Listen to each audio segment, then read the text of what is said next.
भारत सरकार ने हाल ही में कोचिंग संस्थानों के लिए नई गाइडलाइंस जारी की है। इन गाइडलाइंस के अनुसार अब कोई भी कोचिंग संस्थान 16 साल से कम उम्र के बच्चों को दाखिला नहीं दे पाएगा।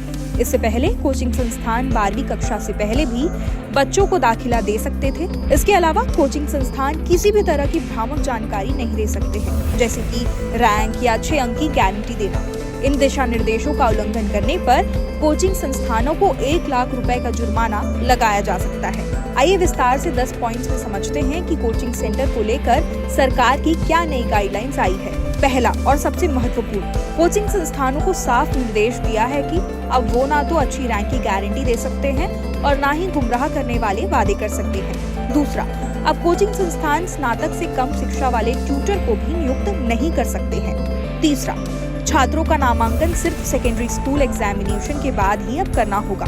चौथा, कोचिंग संस्थानों को अब वेबसाइट भी बनानी होगी। इन साइट्स पर ट्यूटरों की शैक्षिक योग्यता, पाठ्यक्रमों, उन्हें पूरा किए जाने की अवधि, छात्रावास की सुविधाएं और कितनी फीस ली जा रही है उसका ताज़ा विवरण होगा। पांचवा, किसी भी कोचिंग संस्थान का तब तक पंजीकरण नहीं होगा जब तक कि उसके पास काउंसलिंग सिस्टम नहीं होगा।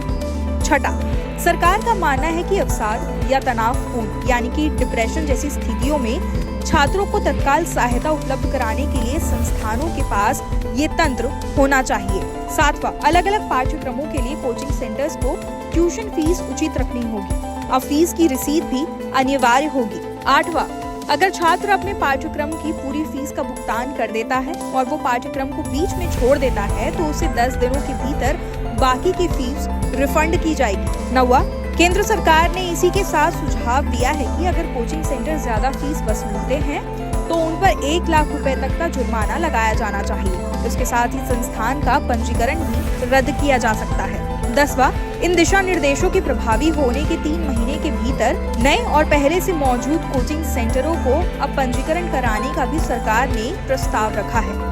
इन नए नियमों पर आपकी क्या राय है, हमें कमेंट करके जरूर लिख बताइए।